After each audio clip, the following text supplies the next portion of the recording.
Hello, everyone, and welcome back to another episode of Popcorn and Coffee, a movie podcast, Table Talk. We're here to talk about the new Batman movie and give our thoughts on it. Brand new, came out 2 days ago. And as with me, as always, I always forget to say it, but is Jay. So how are you, sir? Yeah, how's everyone doing today? This is exciting. It's like getting up on. I feel like a kid on Christmas morning. We've been waiting for this movie for a very long time. Yeah, it has been a long time coming. It's been in the works for a while, and then we had COVID and all of that, and yeah, I'm excited to get into it. Yeah. So you want to What go you ahead? got back there? What do you mean? Oh Yeah, yes, right behind you there. Look at from the theater. I'm a collector of novelty cups. that. That is a really cool novelty cup. It's Batman cup. yeah. I'm gonna put it with my, well, this one's bigger, but my Spider-Man Far From Home Mysterio cup. Nice. Oh, Yeah, I went out before the movie and got the new Batman shirt. Had to represent. nerd. No. Yeah, I know. It's okay. That's okay. Yeah, it is okay. Yeah. So yeah, we went and saw it last night. Yeah, so it's fresh. Yep.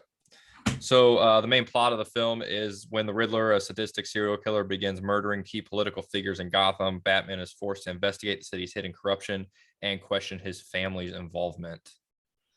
And just to let everybody know off the top, this is going to be a spoiler heavy talk. We're just going to jump into it. If you haven't seen it yet, go watch the movie before you hear anybody's thoughts on it.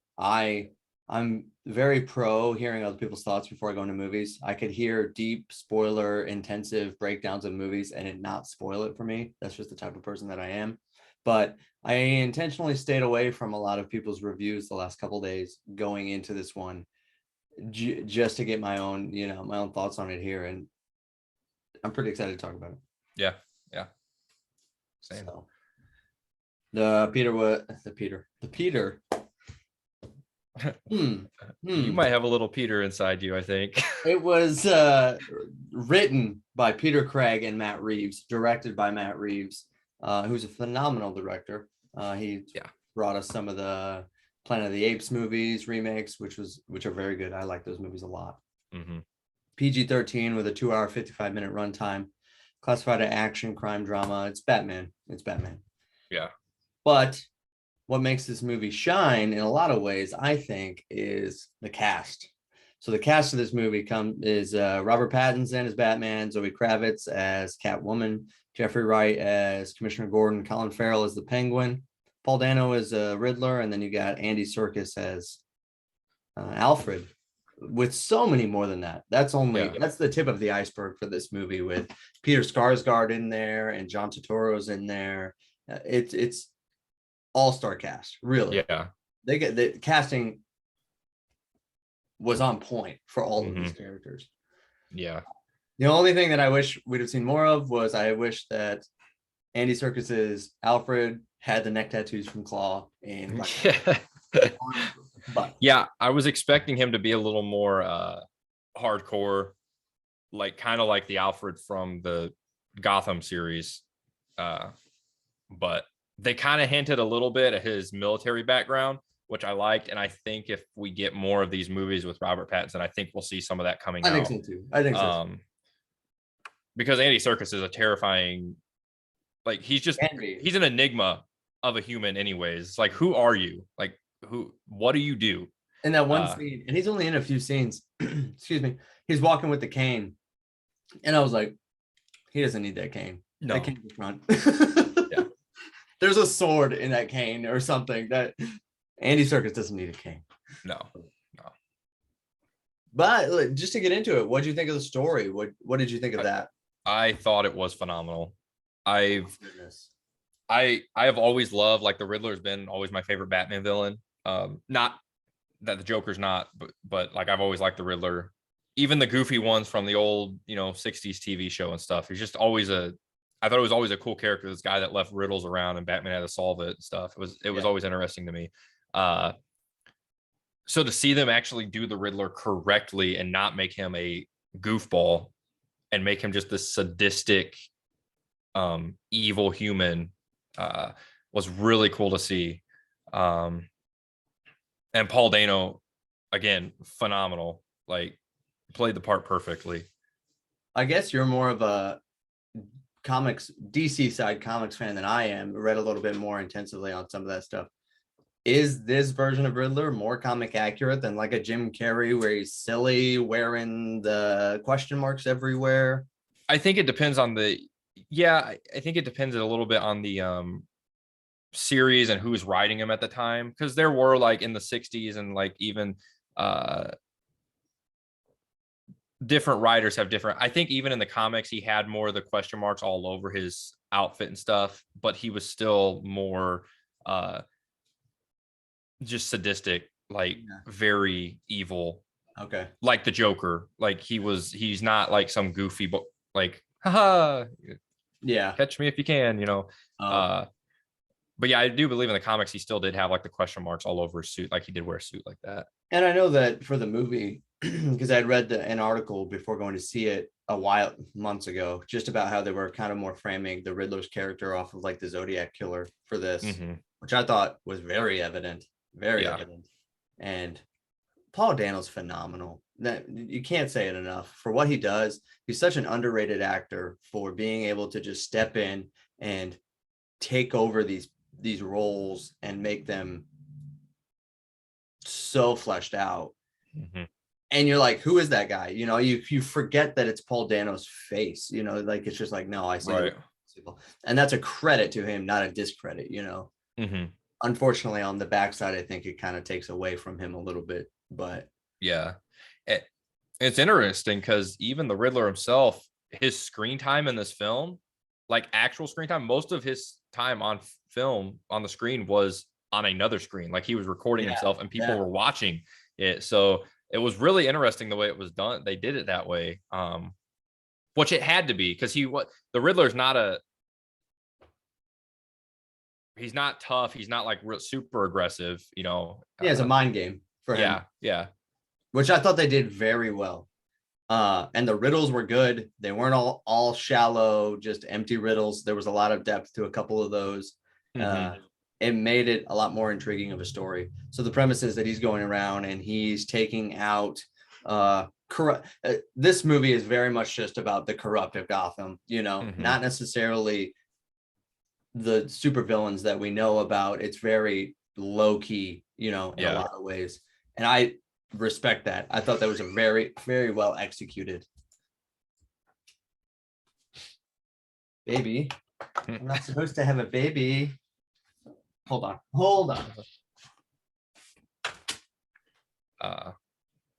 Yeah,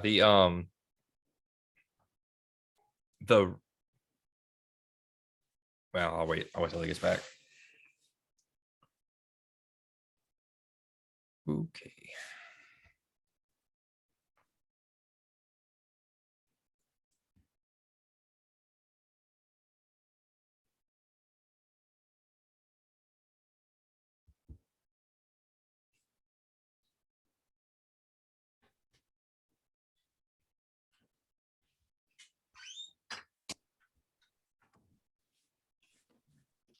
Did you sing them a song? I didn't. I was gonna start talking, but I was like, I don't want to have a conversation, and then you come back and have to have the same conversation. Sorry, baby. It's all right. Sorry, I get it. So, yeah. So he's just taking out the corrupt. He's taking out these politicians, and the plot continues to. I lost my train of thought. The orphanage and Thomas Wayne, and then Bruce having to deal with his father not being as perfect as he thought he was, which is realistic. And that's more the latter half of the movie. What do you think of those elements of that subplot? Yeah, that was it was interesting because I thought that they were going to bring in the Court of Owls storyline with all the corruption they said in Gotham and how they had how like Thomas Wayne was involved in all this, because in that story arc they had the Waynes and stuff were a part of that, like this secret society. It was like this, everybody in Gotham, all the high people were a part of this court they called themselves the Court of Owls and stuff. And so I thought they were going to bring that with how they use the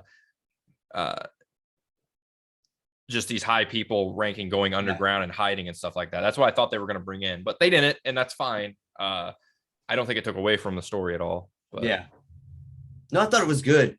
And the couple things that I really liked was the development of Batman's character. And we can differentiate between Batman and Bruce Wayne.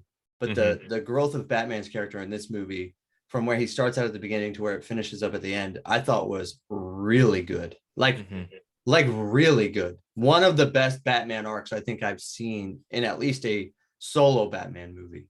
Yeah. And I loved it. That opening scene, and it's in the trailer where he's beating up those clown mask, or I guess like skeleton mask guys. Yeah. And he says he's vengeance. Yeah. And then at the end of the movie, the Riddler copycat was saying he was vengeance. And and Batman growing from, and he says almost a line like, I have to be something more than just revenge, something more than just vengeance on the bad, I thought that was really, really good. Yeah. Yeah. And the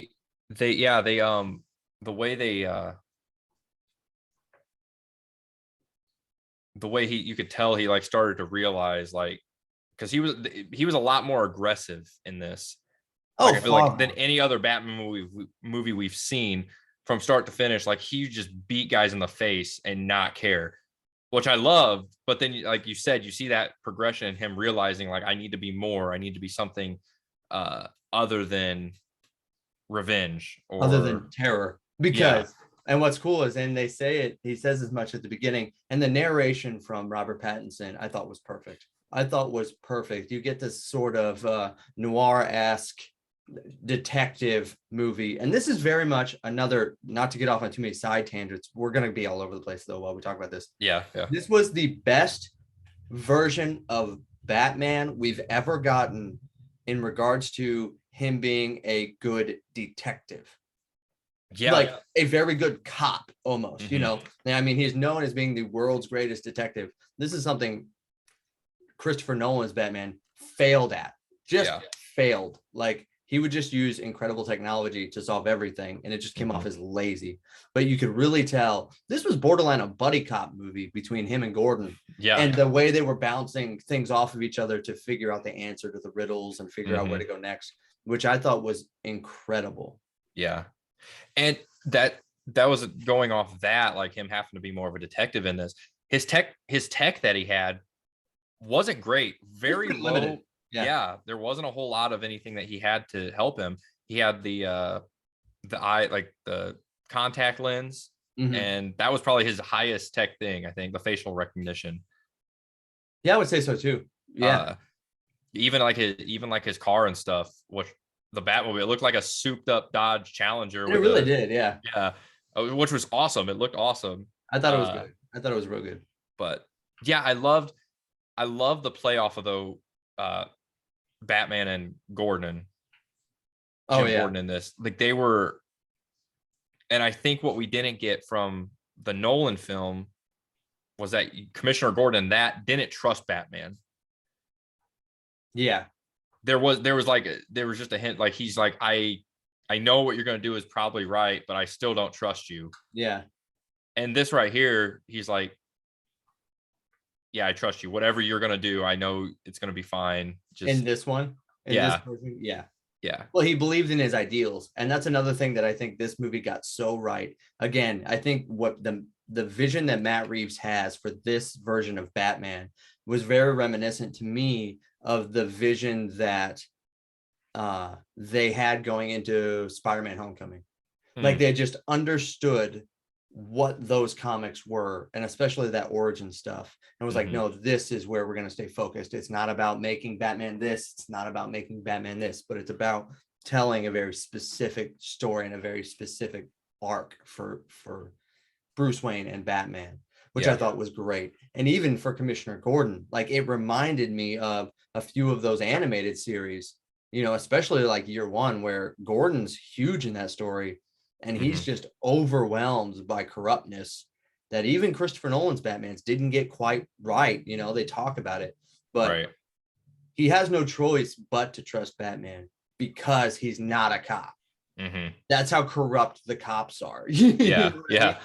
And if you felt that in here, because he was completely willing to just break chain of command, go around other cops every chance he could get just to talk to Batman. Oh yeah. And I thought that was awesome. Yeah. I'm glad too with this. So in the show, like in the movie and stuff, they talk about how he's been doing this for a couple years now. Yeah. I'm glad we didn't get an origin story with it. That was one of my concerns going into it, is that they were going to make it an origin story. Even in flashbacks, you see no flashbacks from his childhood. Nope. And I love that. I was like, again, we already that reminded me of the Spider-Man movie again. Homecoming. Yeah. They were just Yeah. like, you don't have to retell stuff you already know. Right. Everybody knows Batman's story never changes. His parents are always going to die in that alley. There's nobody's ever created a different Batman origin story. It's always the same. So we don't need another one. And they still talk about it. Yeah. No, they talk about it, and that's fine. Yeah.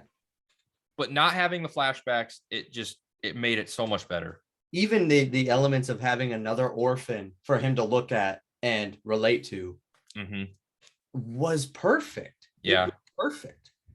And it led to the climax then. And the climax of the movie is that Riddler was also an orphan and felt shafted by the system because they were all those orphans were drug addicts by like 12 years old and all that. And so he's going into it with the approach of they failed us. And it made him hate everyone, which I think was just great. Yeah. What'd you think of Robert Pattinson as the Caped Crusader, though? He was great. Like, I would probably rank him up there. It's hard. So far, everybody they've gotten to play Batman, like in the last 20 years. So between Bale and Keaton and Affleck, and now Pattinson, I don't think any of them have played Batman bad.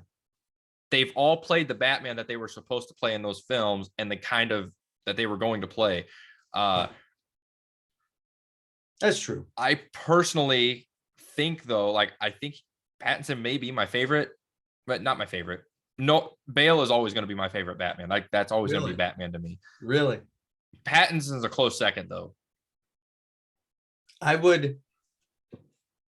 And I've only seen it once. Yeah. I've only seen it the one time. I'm still riding the high of the movie last night. And it was a high because Matt Reeves sets up so quickly within the first 10 minutes of the movie. You know exactly what type of movie this is. And as soon as that happened, and I remember looking at Vera and being like, no, I'm on board. I love this. I'm in. You know, he's got me. I'm hooked. And it doesn't change the whole movie, you know. Yeah. But I would rank Robert Pattinson's Batman higher than Christian Bale's. And we can get into it. I don't want to get into it quite yet because there's another element I want to talk about first. Okay. What did you think about Colin Farrell? Phenomenal.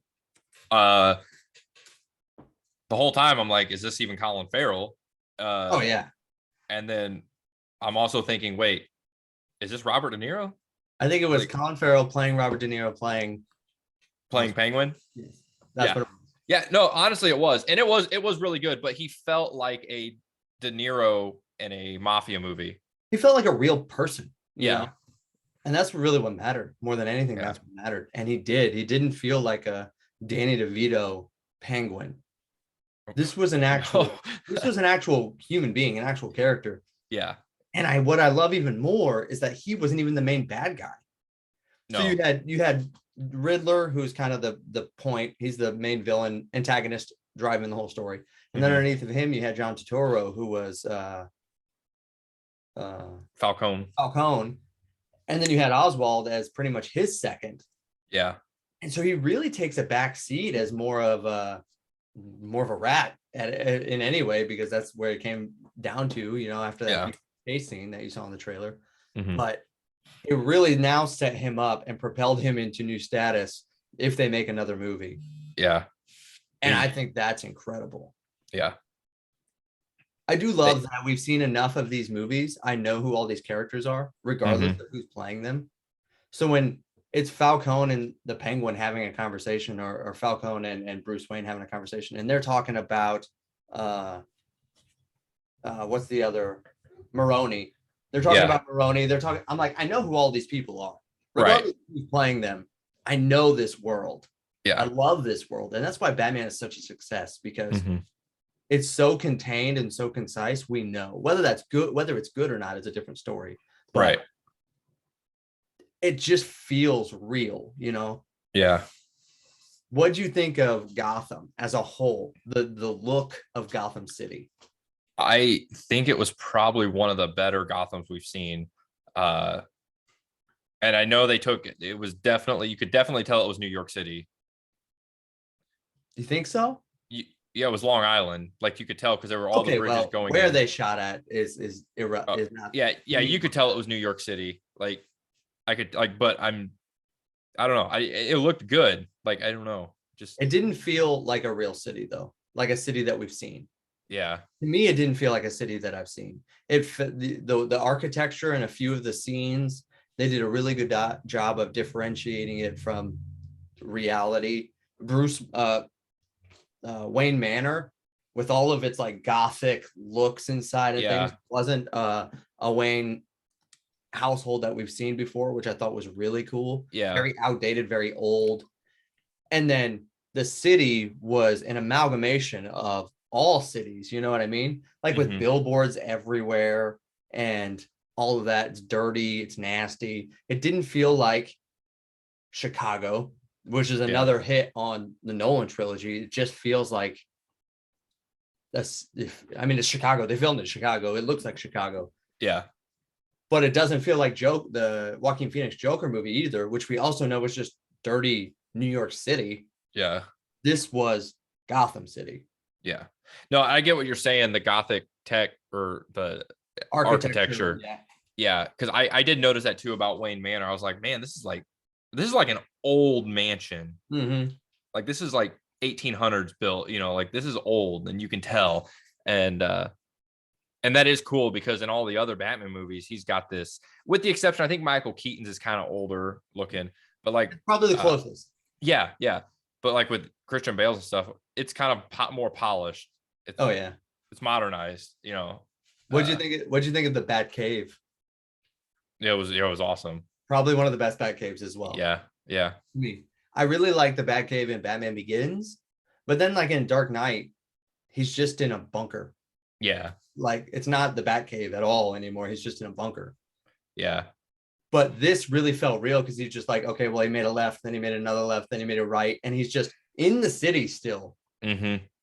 But and it seems like people could accidentally stumble upon it. Like you have to Right, intentionally go out of your way to get to it. But someone right, could accidentally stumble on it, and he's probably got things in place to like prevent people from getting in there. yeah. But it still felt realistic to be like, okay, that makes sense how he got there and then how he gets out. Mm-hmm. Uh, what about Zoe Kravitz, Catwoman? She was good. She was good. I think it was more the aesthetic and the feel of Catwoman that I liked more than anything. Mm-hmm. Um, the score behind whenever her character was on screen, I liked a lot. She really felt to me like a perfect balance between a Michelle Pfeiffer Catwoman and an Anne Hathaway Catwoman. Mm-hmm. Like she was right in the middle, subtly, and it worked really well, I think. We didn't get the crazy cat puns like we did with Batman Begins. I despise that movie. That's probably a controversial You statement. mean Batman Returns? Batman Returns, thank you. Yeah. Batman Returns is not a good movie.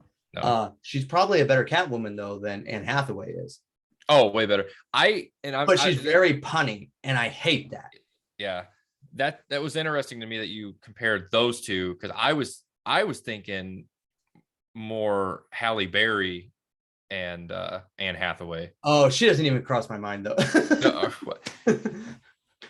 She doesn't even cross my mind. That's not a Catwoman movie, but that movie sucks too. but no, I liked her. I thought she did again. I felt everyone did phenomenal in this. I didn't I do too. I really liked. She felt like an opportunist in a way that Anne Hathaway didn't. Mm-hmm. So, and she has a few scenes where she kisses Batman, Yeah. and I don't think she has feelings for Batman. I think she's using Batman as a means to an end. You know Right. what I mean? And Yeah. maybe that end conversation they have where she's like, run away with me. I think she thinks it can turn into something. They're very kindred spirits. I mean, they're wearing masks and they're running around in the dark. Yeah. But I don't think she's out for her at the end of the day. Yeah. And I thought that that version of her was really well done. Mm-hmm. She's okay with dealing drugs over here because she needs to, but then she's going to go over here and kill the guy that she dealt the drugs to because she hates the drugs. You know what I Yeah. mean? That was her Catwoman, and I think it worked. The only thing I didn't like was, and again, this is just nitpicking, she had actual like nails, Mm-hmm. like just all tons of women these days are wearing nails like that. That is not practical at all in terms of using a gun, in terms of fighting, in terms of this. I really liked Michelle Pfeiffer's where it was a suit and she like used metal. She had claws pretty much. Yeah. That makes a little bit more sense, but whatever, it worked. That's a huge nitpick. Yeah. Yeah. Wow.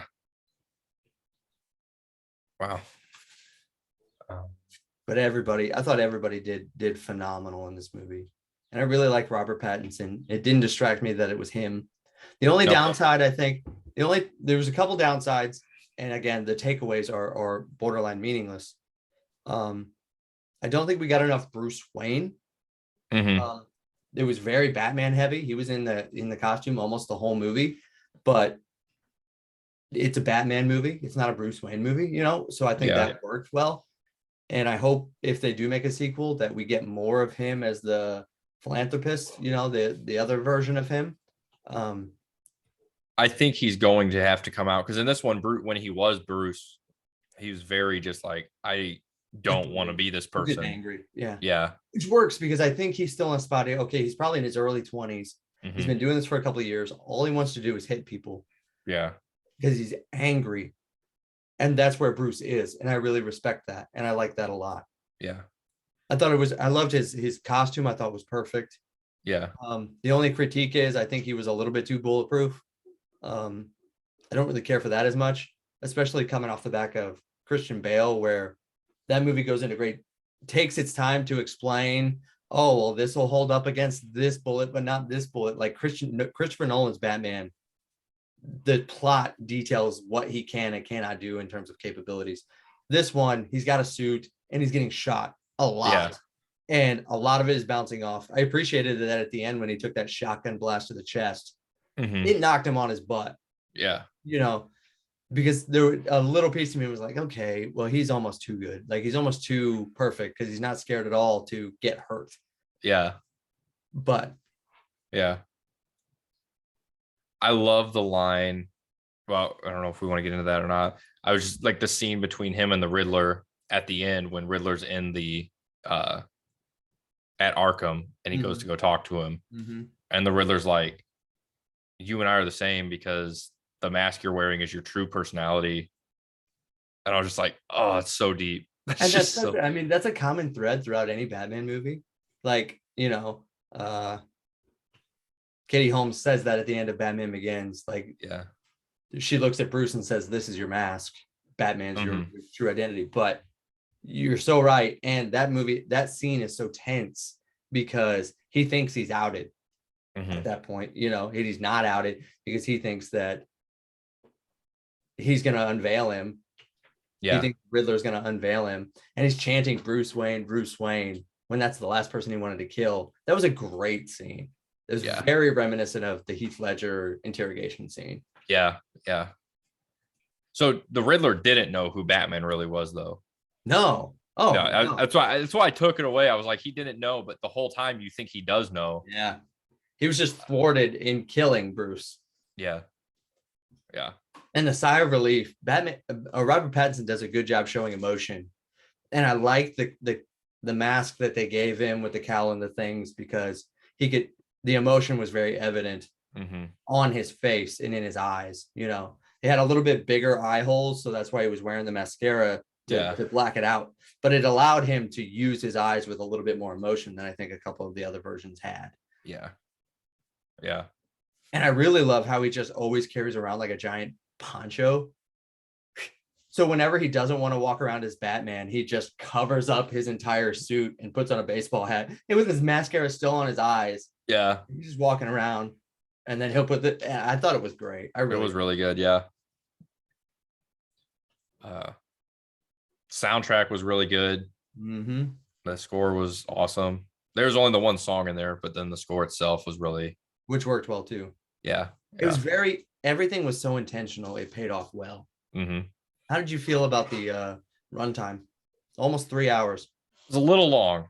It was long. It's It was not long. that it's not that it was boring, but it was almost too long. And I don't know what I'm sure there's some stuff they could have cut out, but I don't know what. Like, I wasn't like watching it and been like, oh, they should have cut this scene out or they should have cut this scene out. Yeah. But it was long. I think 2 hours and 45 minutes would have been fine.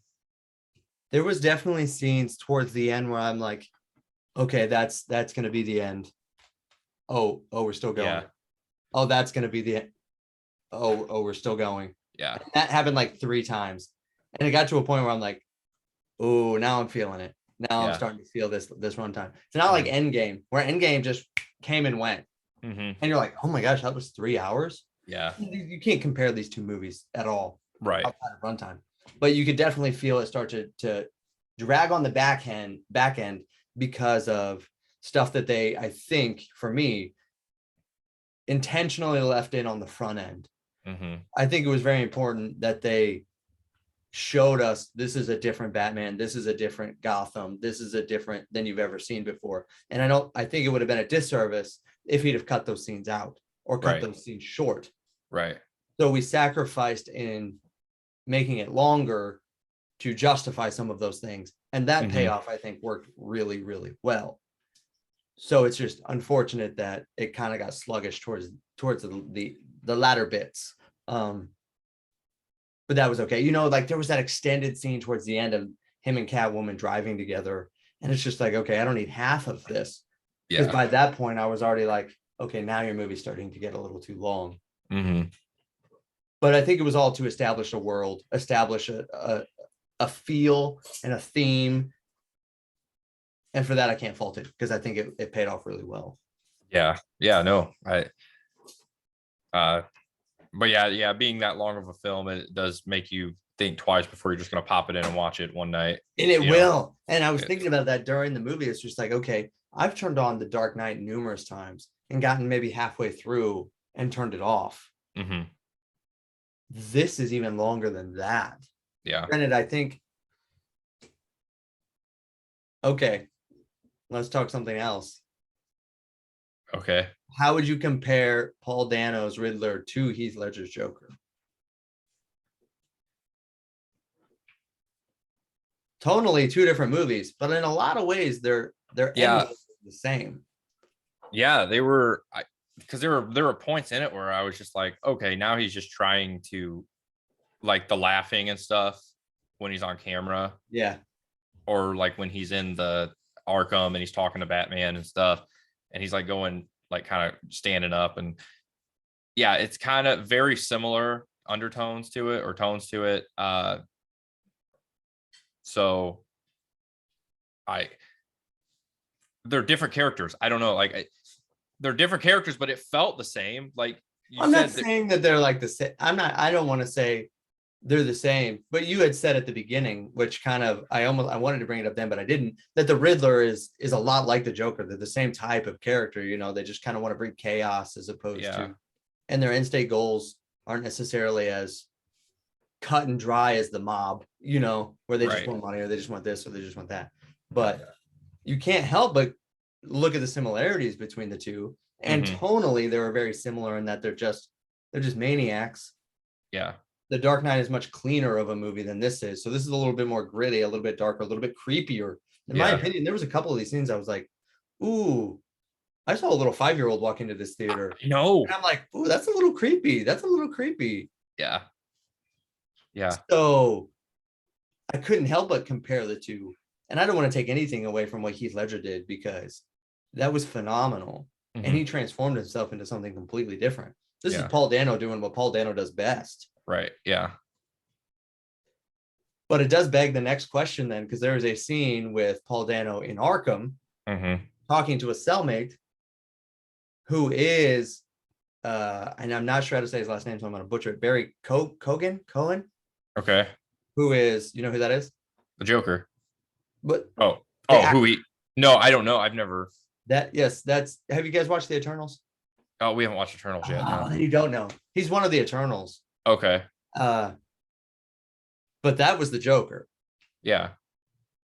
And you could see him. He looked messed up. Yeah. He borderline looked like Killing Joke Joker. Because you could see the grin, and his hair looked like it was like really on the top, but shaved on the side. Yeah. He looked terrifying. Yeah. And so my only comparison to the Riddler and Heath Ledger is now, how much crazier does that version of the Joker have to be? He's gonna have to be pretty crazy. Yeah, I would argue that the Riddler in this was just as crazy as Heath Ledger's Joker, who we all said was crazier than Jack Nicholson's Joker. Yeah. What is this Joker gonna do? Yeah, I don't know. Like, I borderline want these movies to go in a direction of like, I want to see Robin, and then I want to see Robin get taken by this Joker, and then that storyline take place. I don't know where it'll go. Wherever it goes, I'm down. Yeah. Yeah. But I don't know how that scene hit you compared to how it hit me, but I was like, ooh, this is exciting. Yeah. No, I mean, anytime they introduce the Joker and stuff into it, it's gonna be fun. I'm a little shocked that they wanted to introduce him already. Like, I thought they would have maybe waited for a second movie to come out and then introduced him for a third movie. Really? I don't know who else they would have brought back, like what other villain they would have brought in. Well, I guess at the beginning I thought maybe the Court would come in, to play some way. I did hear talks though of them potentially, Matt Reeves talking about wanting to do a pulled back realistic version, and a lot in the same way the Riddler was done with Mr. Freeze. Oh, that would be cool. That could be cool. Yeah. It'd be cool if he's more of just a scientist and he figures out how to manipulate that kind of stuff. Yeah. Who would you get to play him? Ooh. He doesn't have to be big, because in the comic books he wasn't Arnold Schwarzenegger. He was just a scrawny scientist. Yeah. You could get what about like a Paul Rudd? I think you got to go with maybe someone who's not as big. Like what about Andrew Lincoln? You think he's too old? He might be too old at this point. I don't know. Does he need to be young though? I don't know. I don't know. Maybe he doesn't need to. I can't disconnect him from Rick Grimes though, and he's a crazy maniac in that show. So that's interesting. Yeah. I found, what's the Riddler's name in the comics? Edward. Yeah, it was Edward Enigma. Yeah. Well, that's who they used as his name in the Gotham series was Ed Nigma. Oh, that's not his name? I don't know if that's his name in the comic. I can't remember.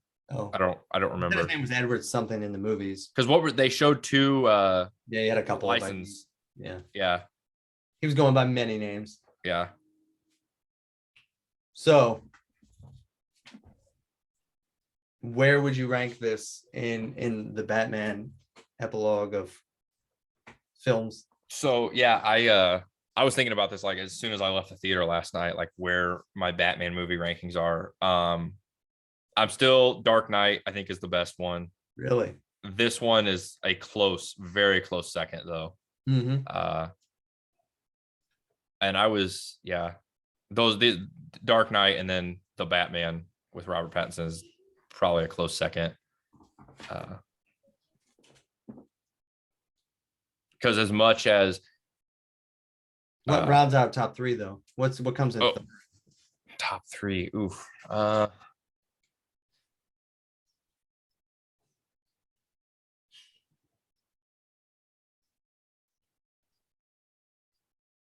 I'd probably say Batman Begins. Really? Yeah. Keaton's? Yeah. 89. Yeah. just because I've only seen the Michael Keaton one maybe a couple times, and I was younger when I watched them. And so I probably should go back and rewatch them again since I've been an adult, but I just haven't. So yeah, I would probably say this takes the cake. I think this is what I would consider the best Batman movie, live action Batman movie ever. And not just because of Robert Pattinson and everything he did, which I think was great. The world seems more comic accurate.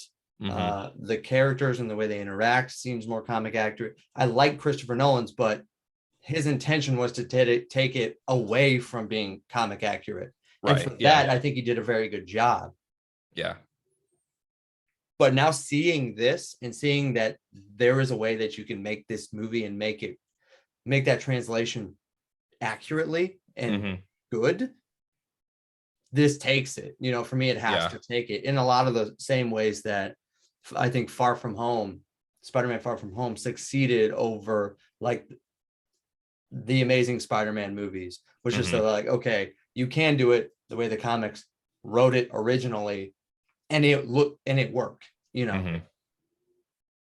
I think that's really good. So everything about this, I looked at it through the lens of that it feels like a comic book. It feels like a comic book brought to life. And for that, it does take the number one spot. But I would agree that I think it's this, the Batman, and then the Dark Knight, and then the 89, the Michael Keaton one. Michael Keaton's okay. That's for me. Yeah. Because this was great, and I want more now, you know. But I was terrified this was going to be very bad. Yeah. I mean, I had low expectations going into this movie, and it blew every one of my low expectations out of the water. Yeah. I would agree. Yeah. So I recommend going to the theaters, watch this movie, prepare to be there for a while because it is very long. Yeah. Don't take your kids. Support it because that's the only way they're ever going to make a sequel is if we go and we support this movie. And I think it's doing very well on its opening weekend. We'll see what it does after tomorrow, but yeah. Any other thoughts? No, I got nothing else on it. I think we covered, I mean, you couldn't cover everything, but it covered most of it. Yeah. Even the scenes from the trailers weren't a letdown. You know, a lot of times those scenes fall on, oh, I know that I've already seen this, you know. I saw a lot of that Penguin Batman car chase scene. We've seen a lot of that was advertised very early on.